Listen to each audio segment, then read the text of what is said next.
Welcome to the GovExperts webinar, where we explore a variety of topics concerning public policy, politics, and the practice of both. My name is Chris Britton. I'm the founder and CEO of GovExperts and your host for this episode. Our guest today is Andrew Langer, president of the Institute for Liberty and director of CPAC Foundation's Center for Regulatory Freedom. He's also created and hosted several different podcasts, including the Andrew and Jerry Save the World program with his longtime colleague, Jerry Rogers, and the Federal Newswire's Lunch Hour podcast, a weekly show in which he interviews thought leaders and policymakers. Welcome, Andrew. In this episode, we're going to be discussing and celebrating the U.S. Constitution. Constitution Day is coming up on September 17th. It's actually Constitution and Citizenship Day.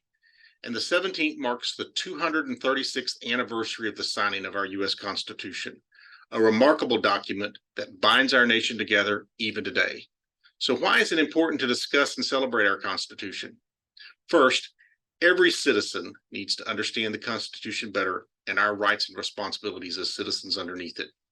Second, we find ourselves in a time when our adversaries seem to want to take the very freedoms that our Constitution provides and turn them into our biggest weaknesses. So let's start with a discussion with our guest, Andrew Langer. Andrew, can you tell us a little bit about yourself and what you've been focused on? So I've been involved in public policy and to some extent politics for almost 30 years now. Worked for a variety of different organizations and sort of straddling three worlds, as though I had three legs. The media world, obviously, as we've been talking about, the radio work that I've done, the podcasting that I've done, and then also the almost pure public policy think tanky world. Worked for an organization called the Competitive Enterprise Institute and worked for a property rights legal foundation for a number of years. And also as a lobbyist, an actual lobbyist working for a trade association. I was the White House and executive branch lobbyist for the National Federation of Independent Business for 6 years. And to me, I love it because to me, I get to pick and choose sort of the best of all of these things. Always been passionate about the Constitution. Let me explain sort of my background growing up and turning 5 at the time of the bicentennial, getting steeped in all of the philosophies underpinning the revolution, taking the first trip to Colonial Williamsburg with my parents in the late 1970s, and just being fascinated at that time. Becoming, I will go down this road, an ardent anti-communist in the 1980s, and sort of coming to my free market and limited government philosophies through that ardent anti-communism. And then I was really fortunate, Chris, in the early 1990s, one of my very first jobs in Washington, D.C., I was the reader and personal assistant for a blind attorney, someone who had been a senior Justice Department official, partner at a major law firm. And his business was the intersection of the regulatory state and constitutional law, and essentially giving me a real world education in how the constitutional precepts that I had learned over the years in school, how they were playing out in real life. Because there's theory and there's history, and that can be all kinds of dry, but to sort of see these things in practice, that was an eye-opening experience for me. And I'll tell you, for instance, like he worked on property rights issues. He worked on a lot of public lands issues, very important to me. I'm almost a property rights absolutist. But we were working on issues having to do with federalism and having to do with not just the 10th Amendment, but the 9th Amendment. And we were working on a particular case about the balance of power between state and federal government. And I read something that hit me in my core. I know this sounds weird. I read the 1992 Supreme Court decision written by Justice O'Connor in New York versus United States. And I'm such a nerd, Chris, that I wound up putting NYVUS on my license plate. In Virginia, you can have inexpensive vanity plates. But Justice O'Connor said two things. I'll quote one of them now. I may quote the other one later. The Constitution protects us from our own best. Actually, I will quote both of them. The Constitution protects us from our own best intentions. It divides power among sovereigns and among branches of government precisely so that we might resist the temptation to concentrate power in one branch as the expedient solution of the crisis of the day. that is a premise that has guided me throughout my professional career, regardless of what I've been doing, whether I'm talking on the radio and analyzing what's going on in the world, or whether or not talking about things that are having to do with politics, but most importantly, things having to do with the public policy decision making that we engage in on a daily basis in America. This idea that you don't make Constitution in a crisis, that the Constitution exists as a deliberative document to, as she said, protect us from our own best intentions. That's heady stuff, and so that sort of inflamed even greater passions. I know that sounds weird again. The other thing she said, by the way, in this case, I'm going to butcher the first part. State sovereignty is not an end unto itself. She goes on to say, federalism secures to individuals the liberties that derive from the diffusion of sovereign power. Again, all of it summed up. Secures to individuals the liberties that derive from the diffusion of sovereign power.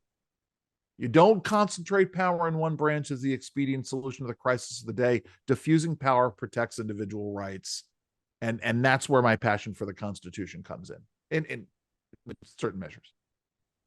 Well, I share that passion, and but you've stated it much more eloquently than what I could have. Oh, keep in mind, Chris, I'm sorry. It's not my eloquence. It's Justice O'Connor and whoever was writing that decision. Whatever. I've always wanted to meet the clerk that drafted that decision and shake that clerk's hand and say thank you. I mean, I'm sure she had a heavy role in it, but I'm just borrowing from her eloquence. Well, no, I'm sorry. Go ahead. Thanks. And we've heard the axiom for many years of things. Power corrupts, and absolute power corrupts absolutely. Right. But I think what you've hit on is concentrated power, and what our founders were trying to guard against, as well as I think there was a fair amount that they were guarding against, mob rule and some right. of the direct democracy too things. But maybe speak to that a little bit. Well, yeah, but let me take another step back, sort of in terms of background, because I've always been fascinated by protest movements. Was fascinated as a teenager by the 1960s, as a lot of teenagers are. Was fascinated by protest music itself, and one of the things that I came away from it's interesting because my mother was a Peace Corps volunteer and was raised in Berkeley, and she has had her own political journey over the years. But one of the things I think sort of struck my mother and bothered my mother is when I came to her and sort of talked about the legacy of the 1960s and the great failure of the movement, right? You had mass movements protesting against a war that they didn't want, but also against the abuses of power by an administration, right? Whether or not it was the Johnson's FBI abusing their power, the CIA abusing its power, going into, obviously we can talk about Watergate. We don't have to necessarily.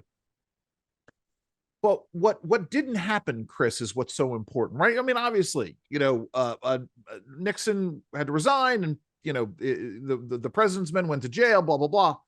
But what we never recognized was, if you abuse power and you're in government, then what we need to do is take back that power, right? If you think about instances of corruption, they always happen because government is able to pick winners and losers in the marketplace, right? Government has that power. But in America, for whatever reason, especially over the last 50 years, 60 years, we don't take back that power. We don't shrink the size of the federal government. Obviously, it's a great debate right now as we go into the 2024 elections. The point being that we don't recognize that one of the great answers to abuses of power is to shrink the power so that it can't be used to abuse people. And that's something, listen, anyway, I don't want to get too political, but there's a theme here, and it's something that we've missed. Well, no, and one of the questions I was going to ask things just too is, if the founders came back today, what do you think they would think of where we are in terms of the size of government and the relationship between our federal government and the states as it has evolved? Well, listen, they would be astounded. I mean, obviously, there were huge debates even happening at the time. After the Constitution, you have the great debates between Hamilton and Adams and Jefferson over what powers does the federal government actually have. It's interesting because I taught for a couple semesters on the regulatory process at a major university, and one of the very first things that I would do for my students And again, these are students, and it's college in the 2020s, and so you understand that they're gonna probably have some kind of a progressive bent, and we're going to get into the issue of education and the failures therein, and why that's where we are now. But one of the things I would do very early on is I would get my students to go and visit a website called regulations.gov, which is the portal, very important to me in the work that I do right now, but it's the portal that we use to involve ourselves in regulations that are being proposed. And I would have my students come in, and their homework assignment was, you go to regulations.gov, you pick one rulemaking or one proceeding that has just come open for comment in the previous week, and one that's coming closed for comment in the next week. And yes, you would get some duplication, but in a group of 20 students, you would largely have, they would all pick unique things. They would have to summarize it and give a bare bones opinion about it. But the point of the exercise was to demonstrate to my students just how wide the involvement of the federal government, by the federal government, in the daily lives of Americans is. And they were astonished, when you have the big ticket items like the federal government putting out new standards on toilets, or the federal government, putting out requests for comments on drilling in the Gulf of Mexico, but drilling it down to comments on protecting endangered squirrels in a particular county in Colorado, or the drawbridge opening schedule on the intercoastal waterway in Florida. And they were astonished by this. It never occurred to them. And I that's why I always love teaching, is you see the wheels turning. They were astonished that the federal government is involved in so many things. And I think, by and large, a lot of them have been of the opinion that this is fine for the federal government to be involved in them. By the way, I'm gonna make I'm gonna offer up a little other anecdote, part of the problem here. But again, the founders would be deeply, deeply troubled. One of the things that taught me, Chris, years ago, was Schoolhouse Rock. Do you remember Schoolhouse Rock? You're about to go the thing that has bugged me since the early 80s and everything. The thing that's wrong with Schoolhouse Rock. Okay. I mean, do you want to take it? Are you going to talk I've about I'm used Just it a in Bill? speeches and everything. I've used it as an example, but the whole premise of why that bill was introduced is not a federal issue. There you go. So what Chris is talking about is in I'm Just a Bill. It's a bill to make to make school buses stop at railroad crossings. And of course, obviously when you're 6, 7, 8 years old, you don't think about it. Maybe it's subtle bit of propaganda. Everybody wants the school bus to stop at right. the railroad crossing. Right. That could be a district policy. It could even be a state policy, but it shouldn't be a federal policy. And that's I'm so, see, I'm glad I'm not the only one, Chris. I'm glad you picked up on that too. But Schoolhouse Rock was very important to me. I know you wanted to talk about the preamble of the Constitution. That's how I learned the preamble of the Constitution. Absolutely. Was from Schoolhouse Rock. So yeah, I think the founding fathers would be shocked. Even Hamilton, even a quasi-monarchist like Hamilton, would be shocked at the level of involvement the federal government has in daily lives. And yeah, they would be. Well, so at the time of the drafting things, you had some remarkable things going on. You had our reaction to a centralized power in England, right, and the monarchy there. Then you had also, we witnessed what was going on in France at the time, and right. With a very much of a more direct democracy movement and push there. And our folks, I think, tried to come up with something in between that and everything. And that's what, ultimately resulted in our Constitution. And I guess, one of the things too, in what you talked about earlier is, can we take power back? Can you prevent abuses? Every crisis gives an executive at whatever level an opportunity, and somewhat, they're trying to be responsive to their constituents. They're trying to be responsive to the situation. But you're trying to show action, move forward on something, right. To address either maybe it's a situation of war, maybe it's a situation of the economy, maybe there's other things, but there's something that's working through, and then it takes our legislative bodies time to catch up, and then whether they catch up in a way that restrains, I think, is a question mark.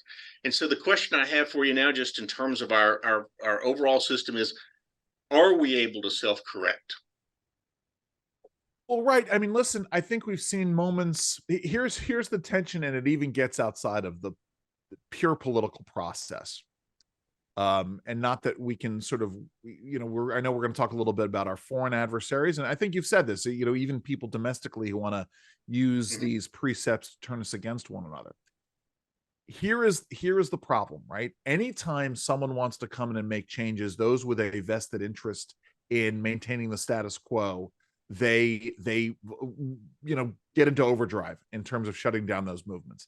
You think about the Tea Party movement and the things that were done about that, towards that movement. The use of the power of government vis-a-vis that oppositional movement.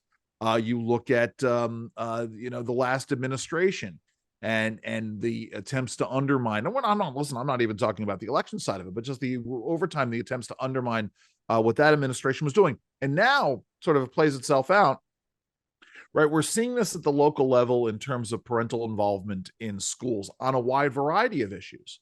And what did we see in response to that? The weaponization of government vis-a-vis these parents and their activities. Now, that being said, Daniel Patrick Moynihan, no, I'm sorry, it was Tip O'Neill who said that all politics is local. Newt Gingrich, ginned on that and said all politics is personal. And I think that is the more accurate of the two statements. People get involved when they see things happening around them. And when you get parents engaged on issues in order to protect their kids or the perception that they need to protect their kids, that's very powerful stuff. That's where I think you're going to see a lot of this activity happening in terms of these movements to take back power or to change the structure of government or the relationship of the federal government to the states, et cetera. You're going to see it born out of these parental rights movements. And the more that it can be demonstrated that those who are in power are using government power to try to shut them down, that's gonna be an Achilles heel for them. I'm glad you mentioned the on the parents, because it's going to be a great segue into what I want to talk about next, which is schools and the controversy associated with civics education. And oddly, it's become controversial as of late. In my observation on civics education, and having had that in my own high school education, it's been somewhat squeezed out with a lot of the emphasis on other subjects like math, science, and reading. And so we don't have that direct training and awareness of civics and the responsibilities they have. There's nonprofits that try to set up, and I think you mentioned one and been involved in one, Andrew Langer Constituting America, which is a fabulous organization. But there's not a systemic role at the federal level or the state level or other things where we're training on our form of government and how citizens act within it, their rights and responsibilities in it. And I guess I just wanted to ask your thoughts about the overall state of civics education and how to get to be so controversial. I think that we start with the second part first, which is how did it get to be there? At the same time we were getting ready to celebrate our bicentennial, there was already an effort out there, an organized effort out there to undermine the education and the celebration of who we were as Americans. It's funny. I'm reminded. I don't know if you ever saw it. Actually, you being in Texas, you've seen the movie Dazed and Confused. Takes place Yeah. in Austin, Texas. The end of the school year in 1976. And there's a moment that very early on in the movie where the history teacher in this school in Austin, Texas, and we all know, listen, not that I'm going to denigrate Texas, but I have a friend from Texas who used to do the great thing about Austin is that it's so close to Texas. But she essentially, as the students are being dismissed at the end of the school year, she says, remember, as you're celebrating the bicentennial, that it's all about celebrating a bunch of rich white slaveholders who didn't want to pay their taxes. Very, very smarmy. And that's, again, you contrast that with Schoolhouse Rock, and we can talk about we already have the problem with the I'm Just a Bill, but the rest of Schoolhouse Rock, History Rock, is all about no more kings and the three-ring circus of government. And ABC was ABC, the network that put on Schoolhouse Rock, they were filling a role at that point, or a void. We were already starting to see the decline in civics education, but Schoolhouse Rock only lasted for, I think, 7 years. I think it was 1977 to like 1984, maybe 1985. And all of that changed. In our formative years. Yes. So, yes, certainly for me. And there was something it's funny because I had played segments of that for, again, my college students, the Three Ring Circus of Government. And they'd never seen it before, unless they had parents who had shown it to them. But what happens is that, we have, like everything else, we have the tearing at the basic institutions of America in the 1960s and the 1970s. We have a failure to recognize that when power gets abused, as we said in the first segment, that maybe you go and you curtail that power. But the focus on the part of the progressive left was to continue to work to transform these institutions. Now, you could talk about whether or not there were foreign influences. Certainly we now know that there was a concerted effort on the part of the Soviet Union throughout the life of the Soviet Union to undermine American institutions of governance, to use our what we call classical liberal institutions against ourselves, to really foment dissent, turn us against one another. I can't say that all of it is ascribed to can be ascribed to what the Soviet Union was doing, but certainly a lot of it can. The bottom line is the result is still the same. When you go down this road and you say that we need to replace civics with social studies, and you water down that, and you sort of you teach kids that maybe there is something wrong with the American founders, and as a result, if there's something wrong with the American founders, then maybe there's something wrong with the American founding. If there's something wrong with the American founding, maybe the principles of the American founding need to be revisited. And then you sort of get into, the change over time, pushed by the progressive left, of tearing at these other institutions of things like free speech, right? I mean, again, I know I use a lot of major media references, Chris. But you remember that, again, there was a movie, The American President, which is Rob Reiner's sort of fantasy look at what he would say is the ideal Democratic president, Democrat with a big D, a real fantasy world there. One of the things in there is a reference to something that happened in the 1992 presidential election. No, the 1988 presidential election, I think it was, where George H.W. Bush took a swipe at, I think it was Michael Dukakis, for being a card-carrying member of the ACLU. Yep. And obviously Rob Reiner, the director of The American President, unhappy with Dukakis's lack of response. Well, he's going to rewrite history, and he has the president, played by Michael Douglas in The American President, this is what, 1997, say, my question to you, to his Republican opponent, is why aren't you a member of the ACLU? And gave a very eloquent speech about protecting civil liberties. Well, you could not find a Democrat. They might obliquely reference civil liberties. And I just had a conversation a couple of months ago with Bob Levy, who is a celebrated columnist for the Washington Post. And he and I both agreed that one of the greatest threats to our democratic republic, American democracy, or however you want to call it, is the attack on free speech.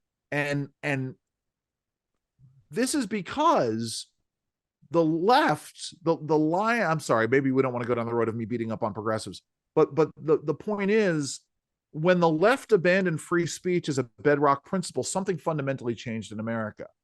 The idea that we've now, again, we talk about how the founding fathers would view America in 2023.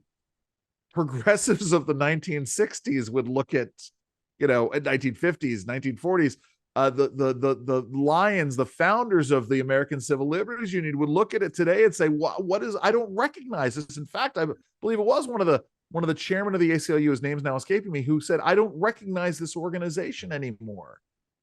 And we can say it's by design, that somebody made a decision. But it doesn't matter in the end, because here's where we are. And okay, and I'm sorry, I've gotten way far afield, Chris. I apologize for that. Well, no, and you bring up some very interesting points, because the same thing we talked about, self-corrected in terms of the Constitution and kind of the power and the checks and balances there. I think somewhat it applies to these organizations as well. How far off a field they get? They have the best of intentions, but then they pick and choose. Ah, And I think this is true on both the right and the left. Which parts of the Constitution they're most interested sure. in, they most want to defend, without looking at it in total and things. Right. And And because it has some um, inherent themes built into it that hopefully it withstands the test of time. well, right. There's a reason why, regardless of who is in power, when you have situations where there's divided government, where you have the president of one party, a president being from one party, and Congress being from another party, where you don't have efforts to really take back and lessen the power of the presidency. I will give you an example, a political example here. I wrote an op-ed with my colleague Jerry Rogers, who I do Andrew and Jerry Save the World with, right before the 2016 election, and people were engaging in mental gymnastics, trying to figure out who they were going to vote for. And one of the things that I said was, maybe we're at a moment, and at that point, I don't think most people didn't think Donald Trump was going to get elected. But the point is, if you're concerned about Donald Trump getting elected because you're concerned about how Donald Trump is going to use his power, maybe, just maybe, now is an opportunity to shrink the size and scope of the federal executive branch. Yeah. So again, because if the president doesn't have that power, the president can't abuse that power. And yet nobody on either side of the aisle wants to go down that road. And people say this, and we could, not that we need to go talk about Donald Trump's record in terms of lessening executive branch power, but I would articulate that he was one of the first presidents to really work down that road, ironically enough. But the point is, people in both parties, and I'll call them establishmentarians, they want to hold on to their power. They don't want to give it up. They guard that power jealously, and that's part of why this moves forward. It's funny, we talk about other things the founders wouldn't recognize, and I want to come back to the civics issue in a second. The passage and ratification of the 17th Amendment, which created the direct election of senators. They would say that was a fundamental mistake in American history. But I'm sorry, but on this issue of civics, because it is important, the other impact of all of this is, if we don't know who we are as a people, and we don't know why we have these structures of government, we don't have a sort of a common frame of references to what the federal government can do and what state governments can do, and that power. I'm digress in 1 second. One of the things that I always say when I'm talking to students is, you have to recognize, this is something we miss. If there's one thing that you learn today, it's that government doesn't have rights, government has powers. People have rights, and we cede some measure of our rights to the government in the form of those powers. People don't understand that, and they talk about government having rights, and it creates this balance. My point is, in the end, if we don't have a common frame of reference about this relationship that the people have to their government, we can't come together to solve problems, right? Again, because we're always going to be off kilter about what the role of the federal government is, and who should solve these things, and we're always going to be sniping at each other over over solutions, because we're not sort of going down a road that makes sense within the structure of the Constitution. The Constitution. Well, that's the thing I loved about the preamble things, because they recognize right up front that these conversations and these debates and these arguments are going to continue, things under the precepts of that Constitution, but they talked about to be a more perfect union. Exactly. And that's our struggle. That's the beauty, and that's the beauty of this. Again, something that is lost in this. In order to form a more perfect union, we are the organizing principle of our system of governance is aspirational in nature. We aspire to be more perfect. We're not perfect now. We're not going to ever be perfect, but we aspire to be more perfect.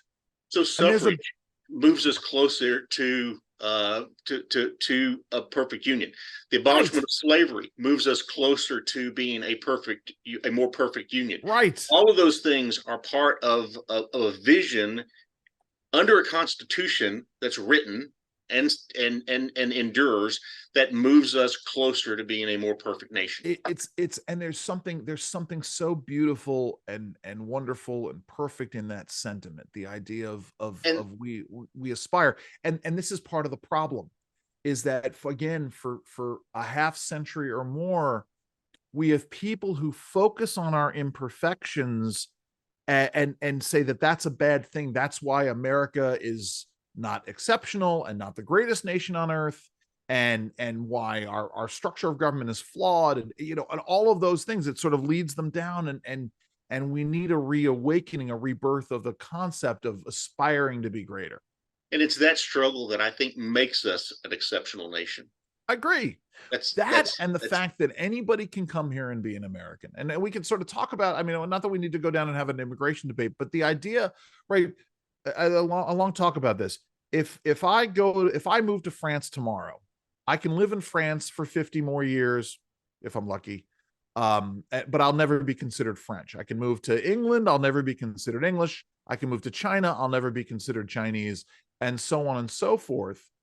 The point is, anybody can come to America, can migrate here legally and become an American citizen, and they will be an American. And that's, those sentiments. And again, it's all part of aspiring. It's all aspirational in nature. well, that's the We thing. Like, aspire. so in The regards American to dream this, is aspirational. I'm sorry, go ahead. yeah, the 1619 project Ah, things, and that and the controversy and the kind of vision that kind of do, to push in regards to that, you know, I recently, visited Plymouth and things, and the rocks there, 1621. At the right. same time, the 1619, and slaves landed on those beaches. Puritans landed in Massachusetts, and the seeds of the anti-slavery movement were born there. And those two things conflicting in America, Right. those two things worked their way out, bloodily Here's the slow and funny thing. everything, but moved us closer to being a more perfect nation. We had a major presidential candidate recently talked about um that leadership is the opposite of consensus. And I think there's something to be said for that. I'm a firm believer in the concept that a camel is a horse designed by a committee. But we had people on the left getting apoplectic about the idea. How dare a president say that leadership is the opposite of consensus? And yet, these are the same people who would look at the debates over the Declaration of Independence and the Constitution and be incredibly angry. How dare the founding fathers compromise on issues of slavery at the time? Again, without recognizing that we were trying to compromise. You could also turn it around and say, well, if you're someone who believes that leadership is the opposite of consensus, then how come you celebrate this? And again, we have to live in the real world. I mean, sometimes there needs to be consensus and sometimes there needs to be leadership. But when you're trying to bring 13 colonies of widely disparate interests together to either declare independence or then, as they are the original 13 states, figure out how to govern themselves, you gotta have some measure of negotiation and compromise and consensus. And that's, again, not a bad thing. So getting back on in regards to, as we see these things play out at the national level and even at the local level, we've had, I think you alluded to the parents that have been kind of awakened in regards to the response to COVID, being at school board meetings, Right. pushing for changes within their school boards, things. Do you think that we're in a situation where there's obviously renewed interest in civics? Does that translate into more civics education being offered in our school systems? I think there is. Again, one of the ironies is you can have this kind of leadership at the top. I don't think it's the appropriate role for a federal Department of Education, right? But Well, that's there an are some, interesting thing, because I've been thinking about that. I generally kind of agree, yeah. but I also, because you feel like it's a propaganda being pushed and everything, but you also get back to the thing of, we do need to be able to train and understand our own form of government, Right. And and That's the challenge. But again, right? I mean, there are the ways to do it within the structure of governance that we have and the way we sort of run politics today. You can have the federal government in some way, shape, or form, even absent the Department of Education, sort of engage in a nationwide grant program to encourage this. Right, there is always, I think there's always going to be a point where you're going to have, maybe this is part of the issue, right? Where California is going to teach things differently than Texas does. And maybe that's not a bad thing. I say that, but also I recognize in the end, and part of this is thinking out loud, recognizing that we do at some point need Californians and Texans to come together to solve problems. Um, I think we have the need for a parental movement. I think at some point in time, when people in different states can't talk to one another, there has to be an inflection point, some Anstey's moment where you just have to find somebody who's going to come together. The leaders are going to emerge. I mean, we could get down the road of California may eventually break up into 2 or 3 or even 4 different states, and that'll change the way things are. Because if you think about it, right, we know that Orange County is different than Los Angeles. We know that California's Central Valley is different than San Francisco and the greater Bay Area, and they're going to do things differently. And so education and resources outside of, and when I say education, I mean training parents in terms of their involvement, and giving them the tools and resources that they need, and whether it's Constituting America or any other organization, to help these parents sort of noodle it through. I think part of it comes as different states experiment with homeschooling and charter schools and vouchers and things of that nature. All of those things work together to sort of change things.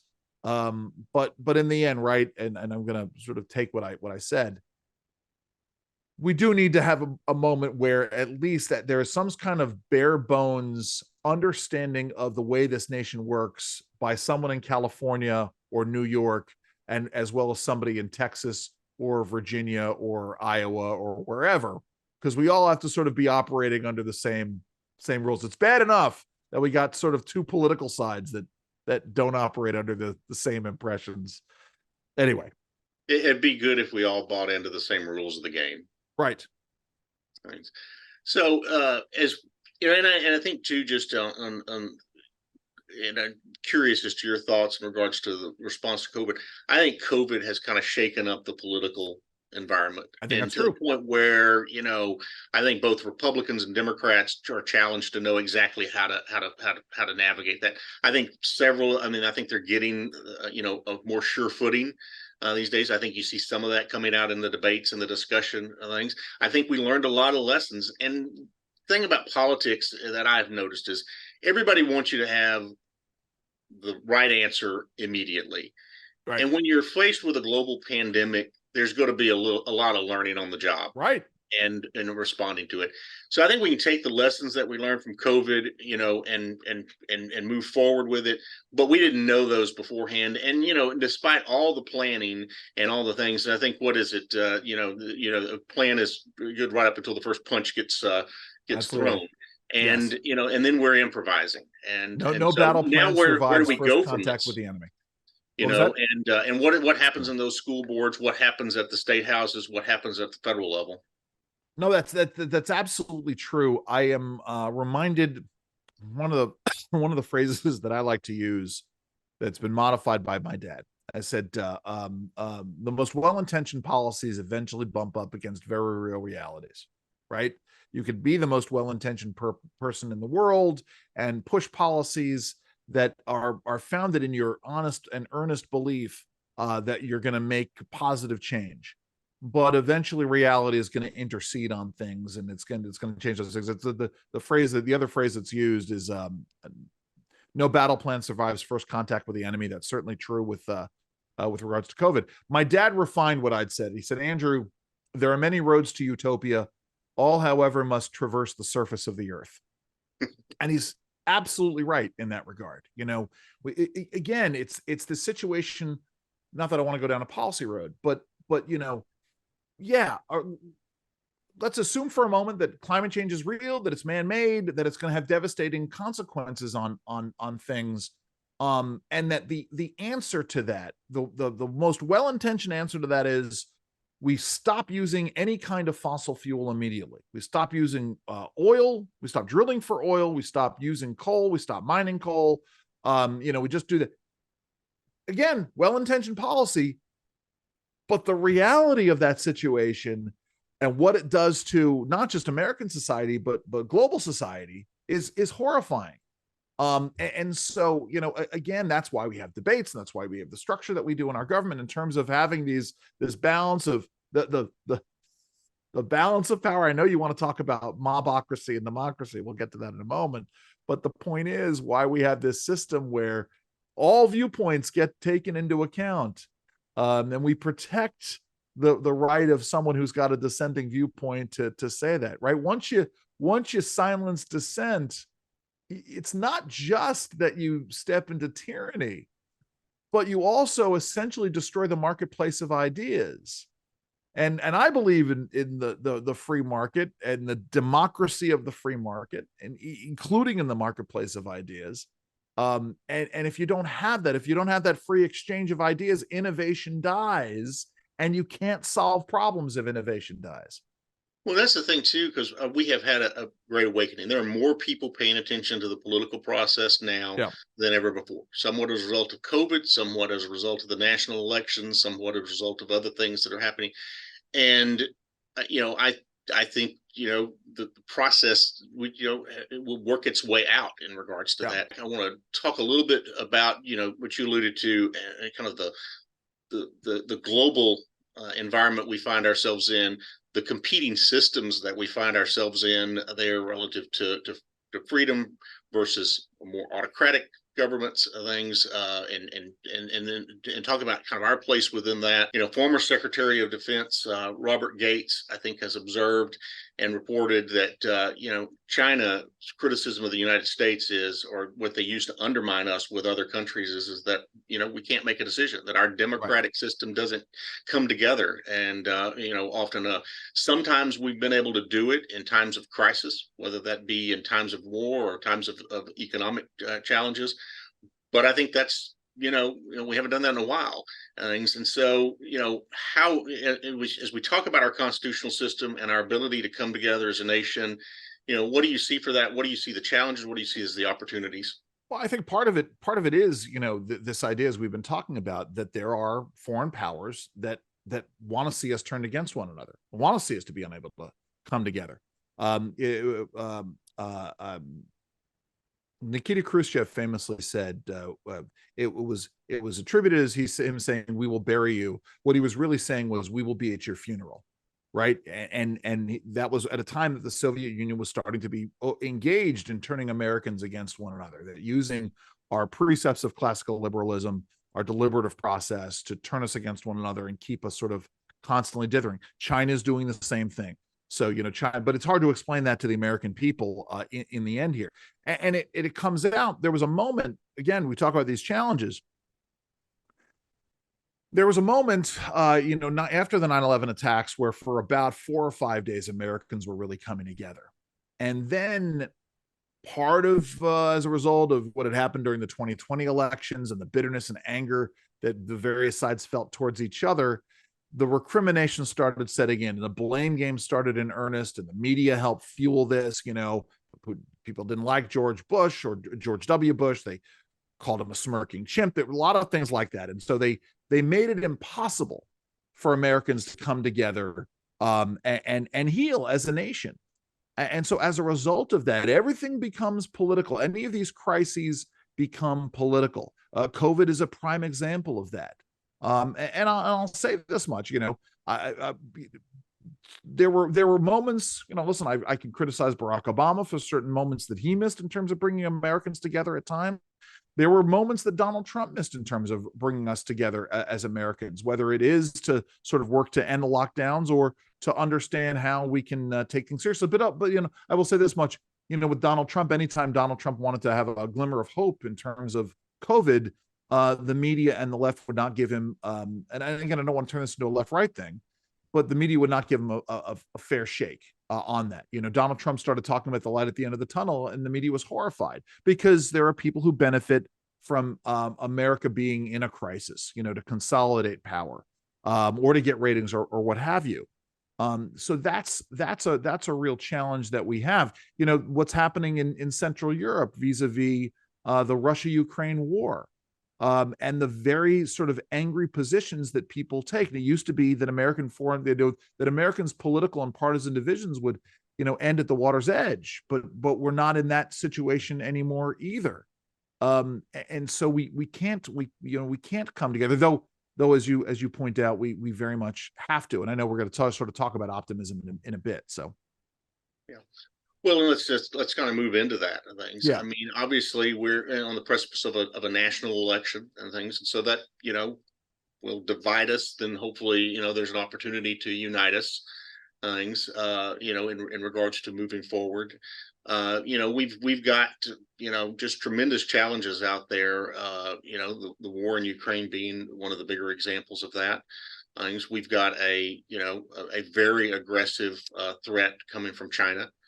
And how that plays out over the next years, I think it's going to test our institutions and the Constitution itself. So I'm going to say something practical. I mean, we could talk about education, we could talk about getting active. I'm going to speak from my own experience, and something that helped me, and something that I was just refreshed by an essay that I read a couple of weeks ago by Professor George Mason University. I grew up in suburban New York, went to a very progressive high school, as I talked about my mom and her background. I was fortunate in that my parents were academics, so when we would go out to California to visit my mom's parents, we would drive across country. We would spend 6 weeks, 2 weeks driving out, 2 weeks in California, 2 weeks driving back. And I got to see America that way, and I got to talk to people. And that gave me an impression of the importance of meeting people with sort of different lives and different values. So there's this Professor George Mason, whose name is now escaping me, who just wrote an essay maybe a month ago. And he encourages Americans to just drive 50 miles away from their home in any direction. Obviously, if you're on a coast, you can't do that, but drive 50 miles in just about any direction.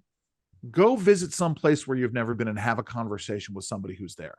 Find out about who they are and where they live. And again, I'm going to make a reference to a leftist media organization, but StoryCorps, which is a project that's being done in conjunction with National Public Radio.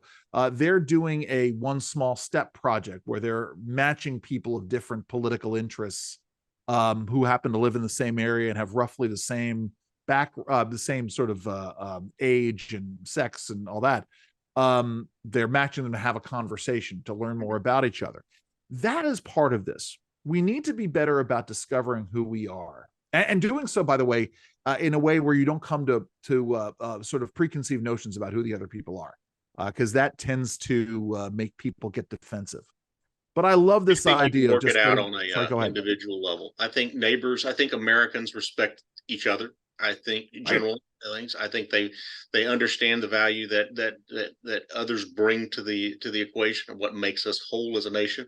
Now, when you start grouping individuals and things, I think it's a little bit more challenging from that standpoint. But I think you can see it work its way out on at the neighborhood level on every day.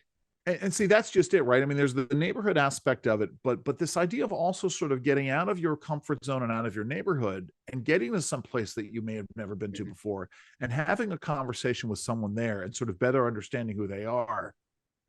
This is a good thing, because you think about it, especially when we're talking about people in cities, right? People in cities, they get very insular, and they have a certain way of viewing life, but you drive 50 miles outside of, say, New York City, and you go out to Long Island, or you go up into upstate New York or Westchester County, or you go into central New Jersey.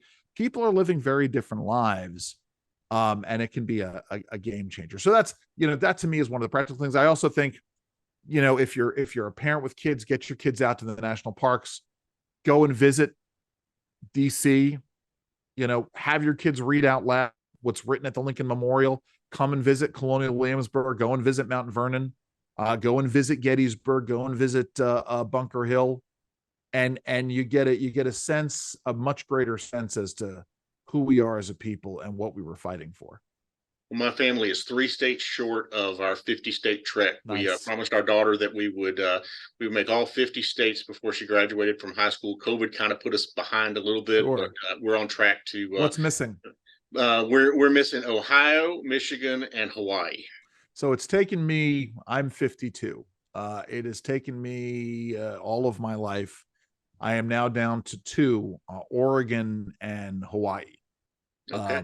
And I want to get those done. I'm dying to visit. I mean, we all want to visit Hawaii, but I am dying to visit Crater Lake National Park in Oregon. Wanted to for many, many years. So, hopefully we'll make that happen soon. Well, fantastic. So I guess what we're going to end on is we're going to encourage all of our viewers to have a road trip and to enjoy 100%. America, enjoy the America that is enabled by this Constitution that was that has endured, and that we're going to celebrate on the 17th of September, and celebrate every day actually after that. Right. Just in terms of both the rights and the responsibilities that it places upon us as Americans. Let me just add one thing, and having a meal, understanding how people eat and what they're eating. Sure. I'm sorry, I know you just ended, No, but it's good. going and having a half smoke with chili mustard and onions at Ben's Chili Bowl in Washington, or you come to DC, you go to Ben's Chili Bowl, and that gives you an impression of that world. Not that I want to alienate Ben's Chili Bowl. This is one of my favorite places, but the point of or go to Texas, and go to Lockhart, Texas, and get barbecue. Go to Kreutz's Market or wherever. Understanding these sort of traditions and values there, that's important. But absolutely. No, the Wisconsin cheese curds were an important part of our trek there. There you go. We've had great experiences with both the people and the meals across this country. It's been wonderful. Amen to that. Thanks. I'd like to thank our guest today, Andrew Langer, for joining us. If you're interested in hearing more from Andrew, we posted follow-up links below. For those of you who have joined us, I thank you for tuning in and hope that you found our discussion informative and beneficial.